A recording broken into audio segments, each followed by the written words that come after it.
Let me tell you of the days of high adventure.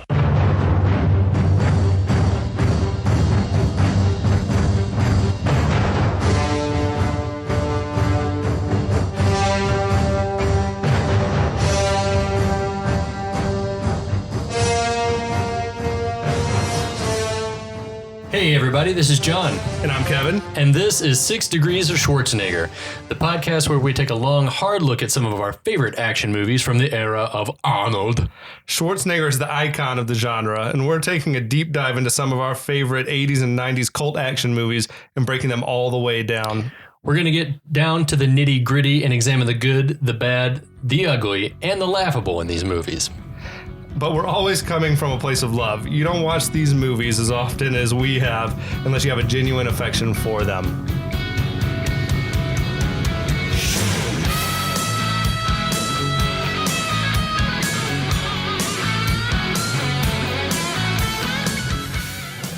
All right, welcome back, everybody. Hey. Kevin, back in the saddle with John. Hello. And we're joined by friend Sam Krumoff.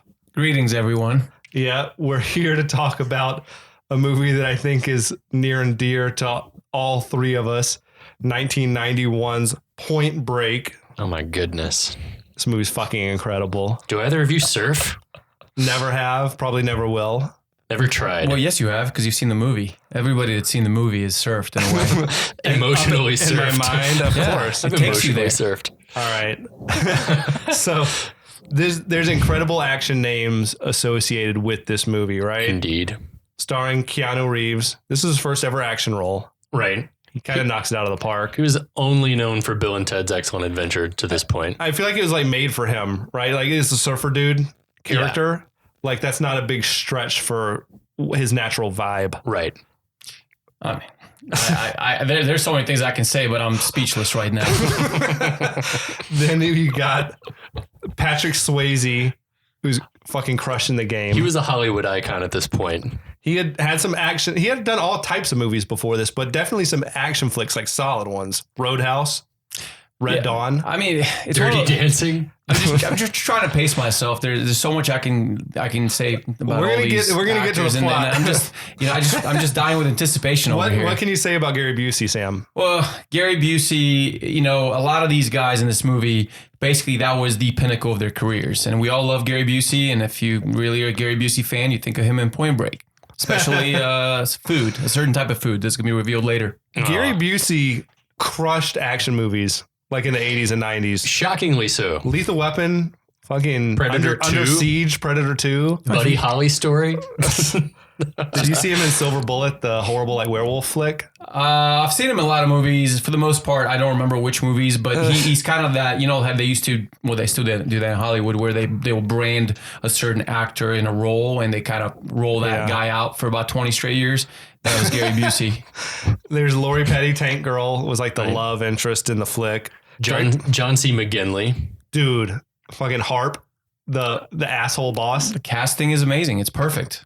Catherine Bigelow, director. Yes. Like went on to bigger and better things, Hurt Locker and Zero Dark 30. Awesome. Executive producer James Cameron.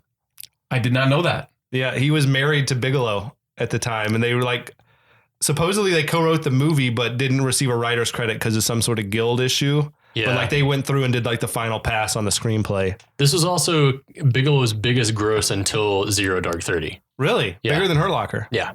That's awesome. Yeah. Well, it deserves it. It's kind of a rad movie. And you're talking about the names of the actors. I just want to highlight the names within the movie. That's where you know it's just a badass movie. I mean, come on. First of all, Johnny Utah, Angelo Pappas. And then, come on. One of my favorite ones is War Child. Yeah. War Child, Bunker, all these guys. Wait, AKA Lupton Pittman. Yeah, exactly. and of course, one of the most badass names of the 90s is Bodhi. I mean, I wanted to change my name to Bodhi after watching that Legit? movie. No, but you know what I mean? It's a badass movie. I mean, we were talking about briefly about Schwarzenegger earlier. I mean, most of Schwarzenegger's movies have these classic names within them, like Dutch and Matrix. Yeah, John Matrix. So, Unbelievable. Yeah. This movie, like a lot of the other ones that we review, is also sort of it's entrenched itself in the zeitgeist, right? It keeps showing so up quotable. in weird places all the time. Did you see Hot Fuzz? Of course. With the Point Break references throughout. So That's many. incredible. I've not seen Hot Fuzz in ages, so I probably will watch it now Dude's just like because of that. obsessed with Point Break. He's like, dude, do you ever see Point Break? There's an amazing bit where they're jumping over fences. And it's just like in your mind, it automatically like, yes, I know exactly what he's talking about. Well, no question about that. But to me, I've always spoken to you over the years. Kevin, we've been coworkers for over a decade now. But the biggest thing about this movie in the preamble really is it's a generational movie. It's about a culture, a lifestyle. It's almost like these guys said, you know what? I know you're tired of the 60s and 70s and 80s. This is a new time. This is the 90s, and this is what it's all about. We're going to change basically the perception of what movies and what pop culture is supposed to be music-wise. You're talking about the surfing aspect. I mean, the X Games didn't exist. That movie is basically what the X Games are based on. It inspired a whole generation of extreme athletes. There was totally. no movie that did extreme skydiving, surfing, robbing banks. I mean, come on. Like, these guys just, if you want to get a rush of blood to the head, you watch that movie, and it basically changed a lot of things. Yeah, it's a fucking rad movie, dude. I think we should talk about the movie. All right. What do you think? You want to talk about what happens in the movie? I mean, I'll talk about things that happen in the movie and things that happen in my life because of the movie. So touched us all in a deep and personal way. The movie opens with like sort of a cutting back and forth. We're seeing Bodie surfing, and then Special Agent Johnny Utah like practicing on the firing range at FBI, whatever, Quantico or whatever. Pouring down rain. Yeah, dude, he's totally like, it's pouring rain. I don't know that you would actually do that in the rain like that. I don't know if they'd let you on the range. It'd be like, nah. The dude who's like judging the score. Yeah. He'd be like, nah, fuck you, dude. Johnny Utah's We'll come back when it's not raining. Doing barrel rolls. So what was Keanu Reeves' like most serious role up to that point? I think he had done like Theodore Logan. No, bro. He had done like some Dangerous Liaisons and shit. Like he was trying to do art house like drama movies. Okay. That's not for him. I just feel like that scene establishes Keanu Reeves as like, okay, now I'm going to be this guy. You haven't seen me like this. Dude, yeah, totally. He's like kind of, John, you were saying like he's pretty buff. Yeah, he's in great shape. He's clearly been working out for the thing. Yeah, I mean, you better, I guess, if you're going to be like doing all these surfing scenes with these other like ripped up dudes or whatever. But yeah, and then you got Bodie, although probably not really Patrick Swayze, but a dude like surfing, just shredding waves. Right. It's a great opening. Goosebumps.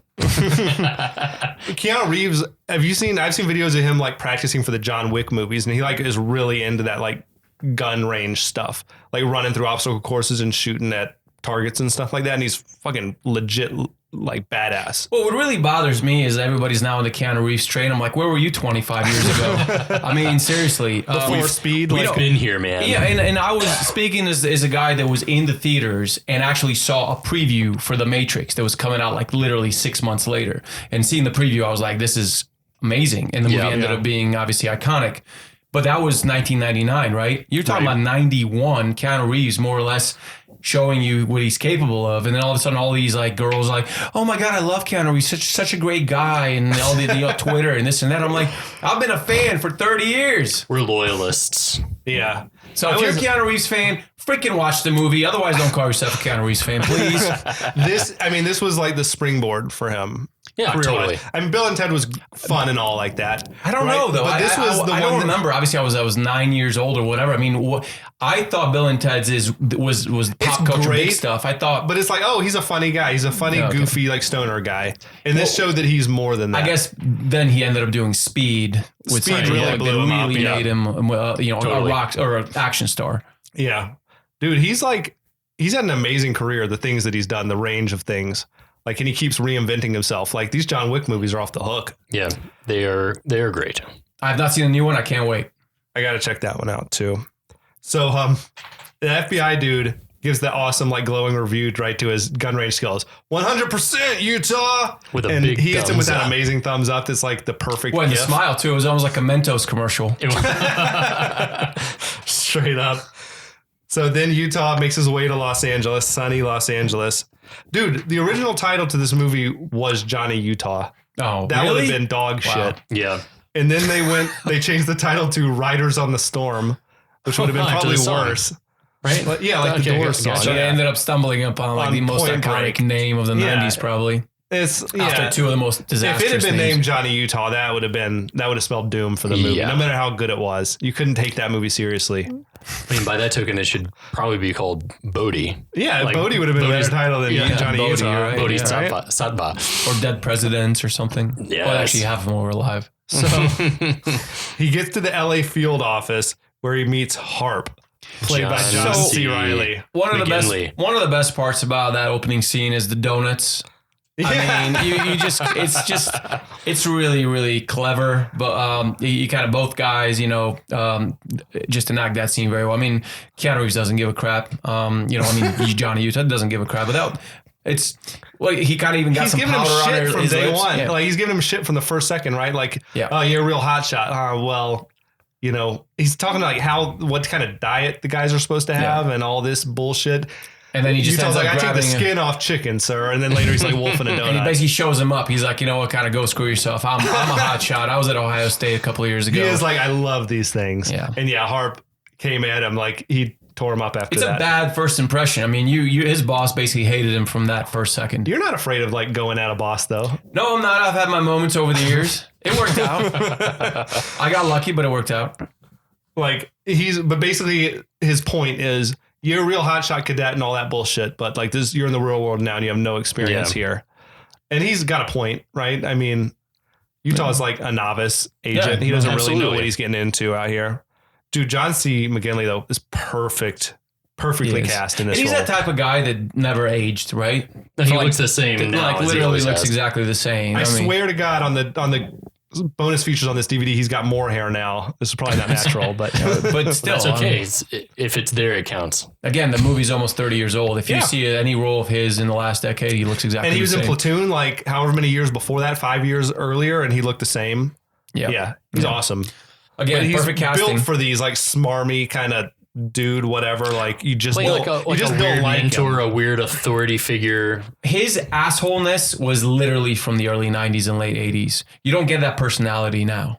He had this kind of, you know what I mean? Like a smart ass, like in your face, kind of just like that era. I think it was that era type of asshole. You don't get that type of asshole today. It was like when they were casting whatever the role that he ended up playing on Scrubs, that Zach Braff was like, I want to hire a John C. McGinley type character, and they went for him? but I don't want John C. McGinley. And then they were like, no one else can do it. He He's basically like, fuck. he copyrighted that type of asshole. And he was like, fuck it. It's John C. It has to be John C. McGinley. So Like it he's was.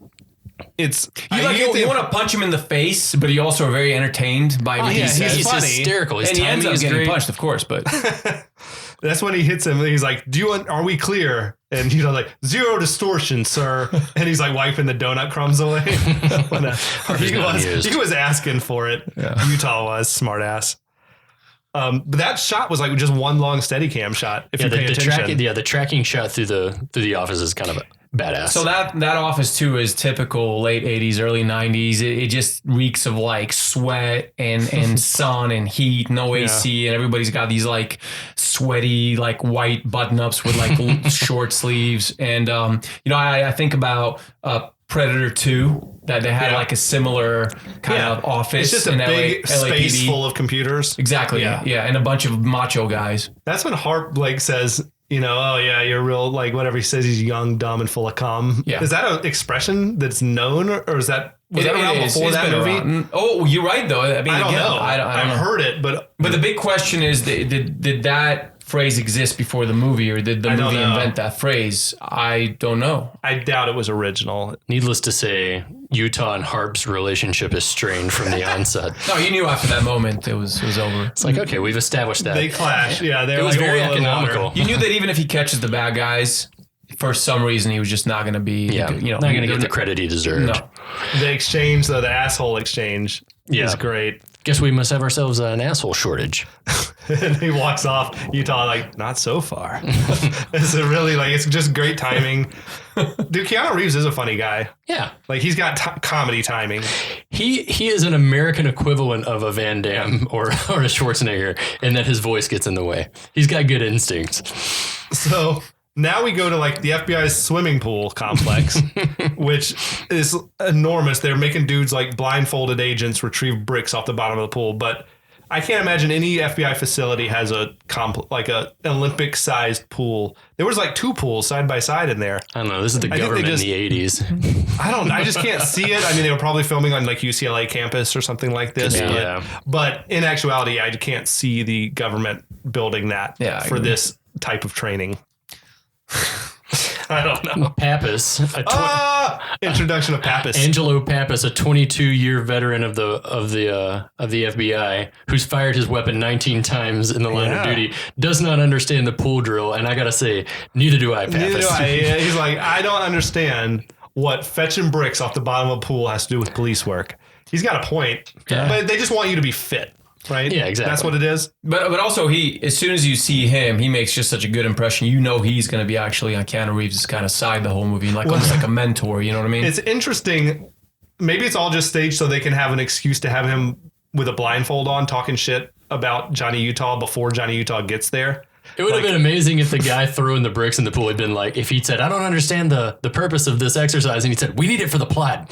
Yeah, right. We need it so you'll be blindfolded when Johnny Utah walks up. God damn it. He's got him blindfolded and he's griping about his, they're giving me a quarterback punk partner. Yeah. Meanwhile, Utah's like standing right in front of him. But Utah takes it in stride. I love that. You already know that they're going to be buddies. You know what I mean? It's almost like Utah knows that the guy is just kind of like a shit talker. Like one of our guys in the office, that Jimmy Green. He just talks shit. You know he's a good guy. I think Pappas is kind of like that. He's an old school, ball buster. Just bust your balls, but he's a good guy. And he's going to have you back when it matters. And for Utah's credit, Utah just lets it roll off his back. 100%. He's like, he takes the blindfold off and he's stone cold busted, right? And he's like, he's just encountered Angelo Pappas. Yeah. He's just encountered the biggest asshole probably around. So he's like, this guy's a good guy. Exactly. Yeah. Compared to Harp, this guy's so you're seeing the two kind of extremes. The guy that's not going to be a fan of Johnny Utah and the guy that's going to be like, all right, man, I'll take you under my wing. The fact that he introduced himself as quarterback punk to him, that's he's got a sense of humor. I can work with this guy. Level. Well, you can also tell that he's not just good as far as shooting his gun. He's actually got it up here. He's a quick thinker, because he's got those quick kind of comebackers. I think Busey and Reeves to me have really good chemistry. Just the two actors. But then again, I feel like Busey's almost got that in every movie I see him in. He's just electric, working with whoever he's working with. Yep. I mean, Keanu is the guy's just the California dude. And laid back. And Gary Busey's just in your face and tense. Yeah, Busey's supposed to be sort of wired and disheveled and a little not put together. And Keanu's supposed to be the younger, more suave. Does he not seem like he's probably slightly coked out all the time, which Busey may have been? I don't know. But I don't think Pappas is supposed to be on drugs, but just he's so amped up all the time, right? No, he is. He's intense. No doubt. So now ex-presidents are robbing a bank. So we've got in a car, they're getting locked and loaded and ready to go. We've got Reagan, Nixon, LBJ, and Georgia's own James Carter. Reagan, who's driving, looks at his fucking Rolex and says, little hand says it's time to rock and roll. Yeah, it's fucking awesome, isn't it? I love it all. Dude, it's all amazing. That made its way into Hot Fuzz. Oh, they did? The little hand says it's time to rock and roll. Yeah. When did that come out? At the very end, where they're going on a car chase, at the very end, they get in the car and whoever Olivia Colman's character comes on and makes some kind of announcement. And they're like, "Little Ann says it's time to rock and roll." Dude, so you got to go and rewatch that one. The masks are perfect. I mean, I know that there's they're a dime a dozen, but the masks they chose for that movie are perfect. The dudes are have tons of swagger when they're in there. They're dropping one-liners, and fucking Nixon's doing a Nixon impression throughout. He's like, "I am not a crook." We're implementing our own personal plan of deregulation, Mr. President. It's pretty rad the way they move. So they're keeping it kind of loose. I mean, you can imagine they probably had some weed and had some type of drugs and have been drinking. Cool. That they're like that 365 days a year, whether that's, their extreme sports or whether that's robbing a bank, they're having a good time. So they're not really thinking of what's the worst case scenario, and right? They've done it 100 times or whatever, 25 times or something. They're always in character. They refer to each other as their president names or something close to it. I love that Reagan's wearing a tuxedo. It's just awesome, isn't it? They're all wearing suits of the era of that president. Right. I think, it's fucking rad. And they call their getaway car Air Force One. Yeah, it's so good. They're consistently on brand. I appreciate that. But on their way out, LBJ decides he wants to moon the people, whatever, the cameras, whatever. He's a free spirit. With thank you plastered across his ass. Yeah, he's got thank you written on his ass. But you can tell that they are having fun doing what they're doing. Yeah. That's the thing. That's the main thing. They're like having joy doing it. It's not just fun. It's like, it's a high, right? I mean, these guys need, whether it's substances and whether it's activities, they always need something to fulfill the early 90s free spirit. Now, I have a serious question for you guys. We've seen this movie 100 times, so we know where the plot's going. If you were seeing this movie for the first time, like, do you think that the audience knew already who the bad guys are going to be? Or like, is it, who are these mystery men? Or have you like seen all the previews? Like, it's the guy. You know? Even if you have never seen it before? I don't even think I'm just trying to think, like, even if he's the bad guy, you know that Patrick Swayze is going to be a big character, right? So So I think you could put two and two together, I think. And even without a plot twist per se, like, you can still enjoy watching everything unfold. Absolutely. Yeah. I mean, something to be said about movies being too clever for the sake of being clever. And it's another thing to just be a simple story that's just entertaining. It's an entertaining watch. All right. Compelling on its own. That works for me, guys. So later on at the bank, Pappas and Utah are like studying the surveillance film. We get a lot of exposition right here. We hear Pappas say that the ex-presidents have robbed 27 banks in 3 years. They control the room. No one ever gets shot. They're in and out in 90 seconds. They stick to the cash drawers. They never go for the vault. They leave the car running on the curb and dump it later.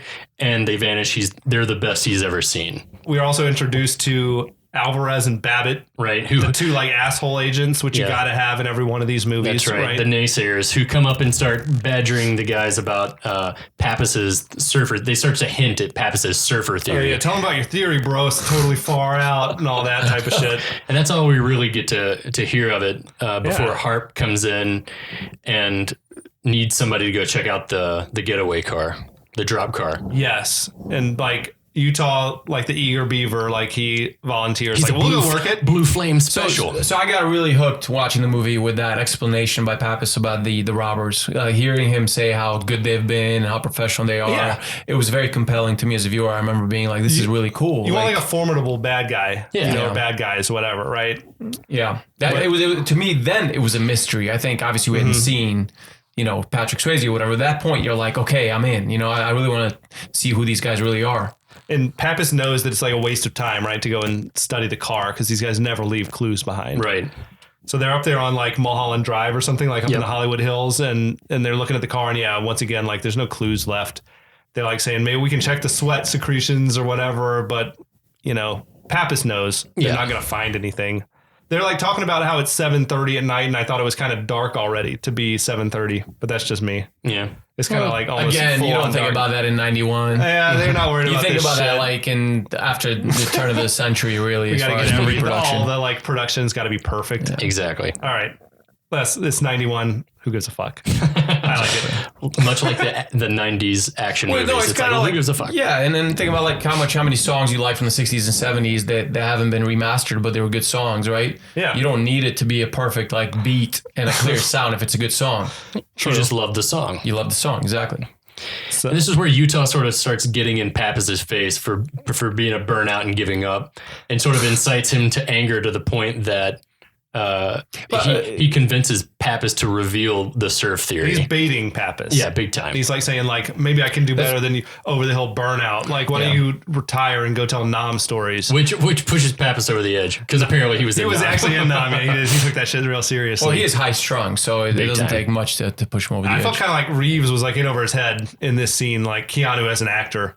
Like, he was trying to bring the intensity and the anger. He was trying to bring the intensity, but he didn't have that old man like anger in him. No. So I mean, Keanu Reeves, the reason why you love his character so much is because he has flaws as far as like the actor himself, because he's obviously such a rookie at that point. As a young actor, the actor, Keanu Reeves, and the character, and that's why it's almost like you can forgive those moments where you're like, he didn't really sell me here because he's actually not selling you within the character and just the actor himself. You know what I mean? It's just very he's Keanu Reeves, you know what I mean? He's very green. It's like the dude guy. But don't you think that he, in such an early stage of their relationship, Johnny and Pappas, would he actually go at him that quickly? I don't know. Do you feel like kind of... It felt a little forced. It was a little rushed, right? But he went after Harp within 5 seconds. But he didn't scream in Harp's face. He didn't scream at him, but he immediately baited him into like, I guess basically calling him an asshole. He does have that streak in him. He's an instigator. And it comes out more and more later in the movie, like that he's like has a problem with authority. So how long have they known each other at this point where he's actually going in the guy's face? A 5 freaking hours? police veteran. Yeah. Like that afternoon. It's not been a long time.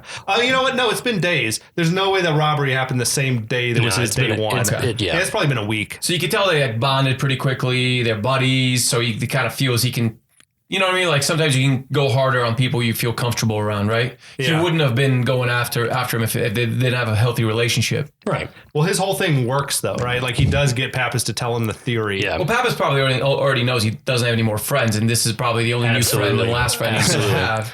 Yeah. So back at FBI, Pappas lays it out. The ex-presidents are surfers. While drinking some Corona Extra.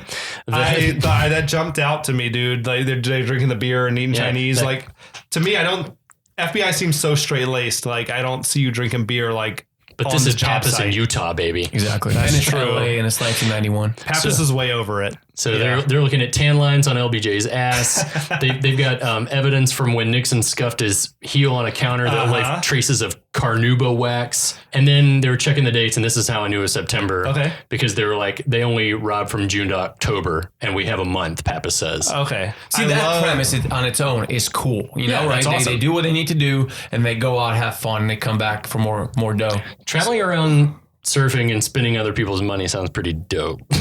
They're like the Robin Hoods of California in the early 90s. I love the story, like the wax, when he's like saying here, you know, it's just like the sex wax, which is just I thought it was like a legit sex thing, but it's like name. It's a brand name of a surf wax. It's not meant for anything weird. But when he's saying like mustache, when Keanu's like mustache wax, he's like, I got it. Dude's waxing his mustache at the beach. He gets sand in it. Uses a shoe to take it off. Shoe scuffs the counter. That's so fucking funny. He's an asshole. He is. He's a smart ass. Yeah, he is. Yeah, fucking asshole. It's like dry humor. Blue Flame special. Yeah. So by the end of the conversation, Johnny's into it. They're going to go look for the ex-presidents. He likes the surfer story. He buys in. So we cut to Johnny Utah getting kitted out to go be a surfer.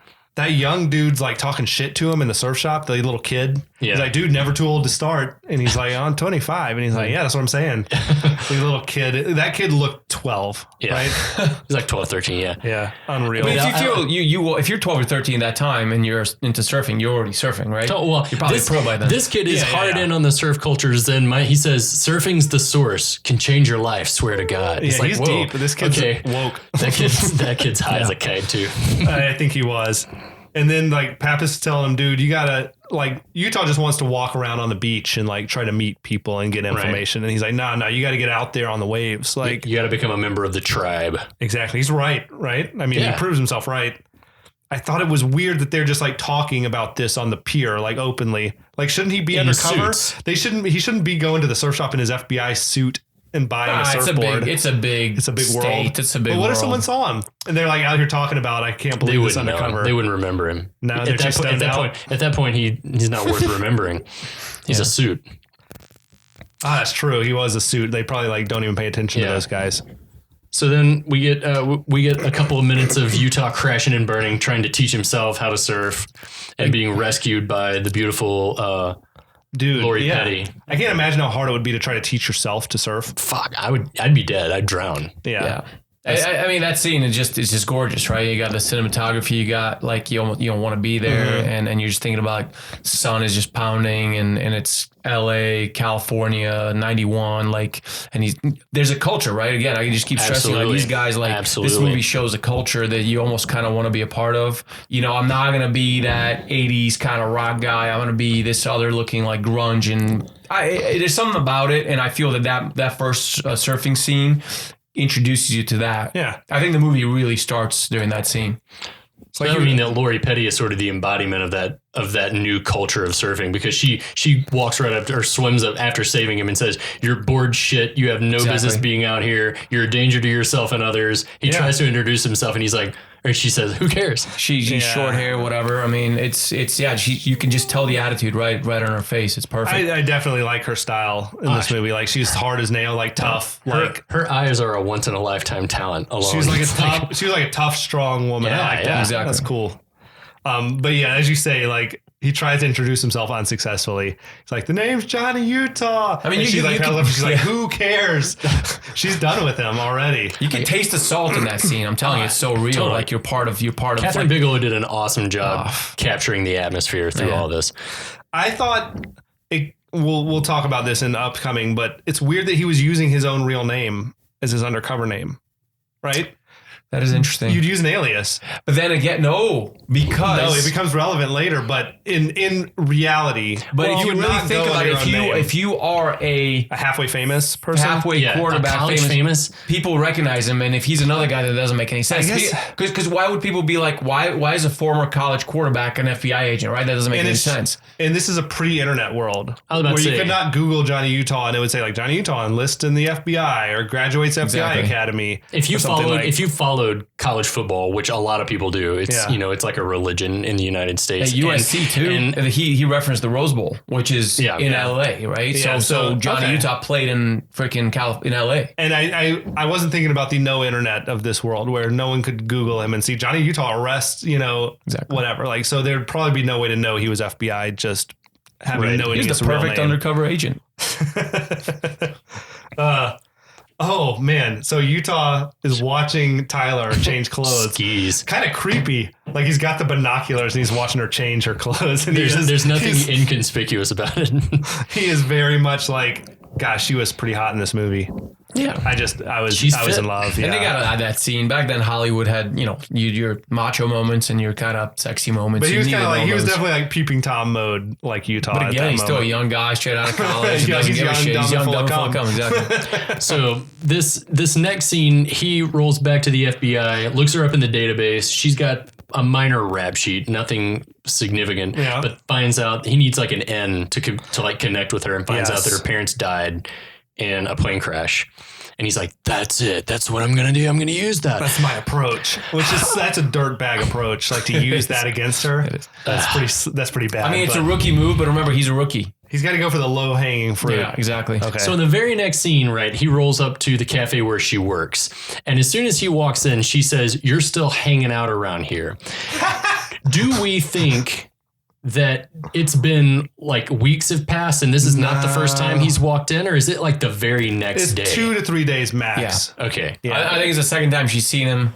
She's like, he made an impression here. He made an impression on her because you feel that these guys are like a cult, like a gang. All these kind of surfers, they have their own culture. So he obviously doesn't belong. So she when she saw him on the beach, she's like, "Who the hell is this guy? Get the hell away from here." He comes back. She's probably like, "Why are you still here?" Right. Absolutely. And he's like begging her, like basically, you got to teach me to surf. Like I'm going to learn to surf. I'm going to die trying, I guess. And she's like, "What's your deal? Like, why are you so..." Is this a line? Are you trying to pick me up?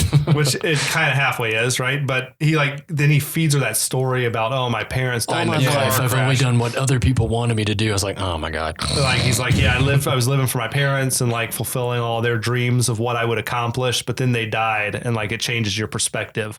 He's hitting her with again, that, like, babe, you probably wouldn't understand that. Very amateur acting / delivery of the real character. But again, he's a rookie. Yeah. Acting wise, he's a rookie in the movie, and it works. It works because he's not a bad actor, but undercover Johnny Utah is a bad actor. I almost feel like he is at that point. Well, Keanu Reeves is not a bad actor. Undercover Johnny Utah is a bad actor. I think Keanu Reeves in 91 he's an underseasoned. He's an underseasoned actor, and then people kind of make fun of that Keanu Reeves. But I think that's what makes him perfect for that role, because that's why he's perfect as Johnny Utah. If he was like a more serious actor, maybe he wouldn't pull that off a little bit. The one thing that he's got going on for him throughout this is that regardless of what you think about his chops, is that he sort of perpetuates this innocence. And so like it comes across as very like he's naive. He's like earnest. Yeah, he is very naive. Is a really good word. I think Keanu Reeves is naive acting in this movie, and the character is naive Johnny Utah is naive in the movie. He's never, he's not like jaded yet or whatever, right? Yeah.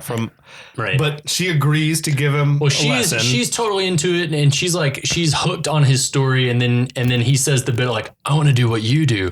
And she's like all shy and demure and like, well, he's a handsome dude. Yeah. But I give him that as well. Like, he has that going for him. He's got her hook, line, and sinker at that this point. This scene, like, it worked for me though, as awkward as it is, that he's like, I think mainly because like she sells it. Like she's so against it when he walks in. Then he starts laying his story out for her about the parents and all that. And you see her sort of weakening. And then he charms her in the end, and she's like, okay, fine. I'll give you one lesson. Like one day, this isn't, I'm not going to be your coach or anything like that. But yeah, you kind of buy it. I buy it. I mean, if he probably wasn't that naive, she probably would have said no. But Absolutely. She's probably, this guy's such an idiot, he'll probably get himself killed if I don't help him out. Yeah. So then we got the training montage scene, basically, right? This in every good movie. But like they meet up early in the morning and she teaches him how to surf. Yeah. On the sand. It's perfect. Yeah. You start on the sand. You got to learn to crawl before you can walk or whatever. I like the locals walking by, like laughing at them though. I wonder if who those dudes were, like just extras or just like randos. Real life, like locals. No, for sure. Extra. I mean, they were asked to do that for the movie, but that's the point. Like everybody walk by and ridicule us. You could tell if you didn't belong there, right? People could basically point at you and be like, "This guy's like, go back to the valley, man." Like, that was a specific culture, and he didn't belong. So they seem to have gone all day, right? Because it's kind of getting dark, and she's got him up and surfing. Like he's able to get onto his feet on a wave, which is pretty good for day one. Yeah, absolutely. I guess. And he's an athlete, remember? Yeah, that's true. It's all coordination. How hard can it be? They see Bodhi just like shredding waves. And they're both literally mesmerized. Laying all the way back in a tube, like on his back. Yeah. It's crazy. I think they said they filmed all those surfing scenes in Hawaii. Like the ones where they're actually out on the waves is Hawaii. Really? Like the beaches are California, the sand. But the surfing's in Hawaii. Because I guess it's more consistent waves. Yeah. And everything like that. But yeah, that was like legit surfing. That looked like it might have really been Swayze on that scene. Well, he did a lot. He did a lot, as much as they would let him do of his surfing. He was he was not a pro. Was he a surfer before the movie, or he learned from the movie? He learned with the rest of them, but I think he was better than most. Patrick Swayze He's just a natural athlete. Everything. Yeah, he was like everything. Yeah. It's a pretty great character intro too. Well, she mentions that like, Bodhi is short for Bodhisattva, which is an enlightened being. I didn't know this, who in Buddhism forgoes nirvana to save other people. Yeah, it's pretty like... Well, whoever came up with all of this stuff, all the background and the lore, like did homework. Yeah. By the way, the music in doing those scenes in the movie is perfect too. It's like spiritual. Oh, it's just perfect. Yeah. It feels like you're in a yoga studio. I mean, I've never surfed, and it makes me want to surf. Yeah. So she almost warns him like that Bodhi's crazy. Yeah. Like she says, he's always searching for like the ultimate ride. Bodhi's like the male version of like, she's a dangerous girl. You want nothing to do with her. Which only makes you, And you're like, I want to go date her. Especially Johnny Utah. So Johnny Utah's like, this guy's danger. I want in because danger can get me closer to my goal, which is to kind of belong here, right? Yeah. He at this point, he has no idea that Bodhi's one of the robbers, but he's probably like, this guy is exactly the type of guy I got to be around to basically accomplish my goal. And absolutely. Johnny doesn't realize it yet, but he is like a surfer at heart. Like he's drawn to this. Like that's who he is. I feel like he feels that pull to like, I'm mesmerized by this guy. It's the same thing that makes you decide that instead of being a football hero, you're going to be an FBI agent. Yeah. He's a free spirit too. He's just a little out there. You know what I mean? Like a lot of those people in that generation were, he's just a little out there. But now we've met our main couple characters. That's right. So we'll leave it here for this time, but we'll be back next week with a whole lot more. There's a lot of Patrick Swayze love that's going to be coming up. Those golden locks. I do love him. I've had a main crush on Patrick Swayze from that movie. I feel like I'm the one the rest of America at that time, man. I'm missing out. I missed out on all the Patrick Swayze love. He'd already done Ghost, so when this movie came out, it was like, forget about it. Everyone was obsessed with Patrick Swayze. Oh, yeah. Okay. He may have been People Magazine's sexiest man alive that year. He's my sexiest man alive from that movie. Absolutely. Right. Well, we'll be back soon with a whole lot more. Anyone want to say anything? See you guys next time. That's a great tease right there. All right. See you next time. Give me 2.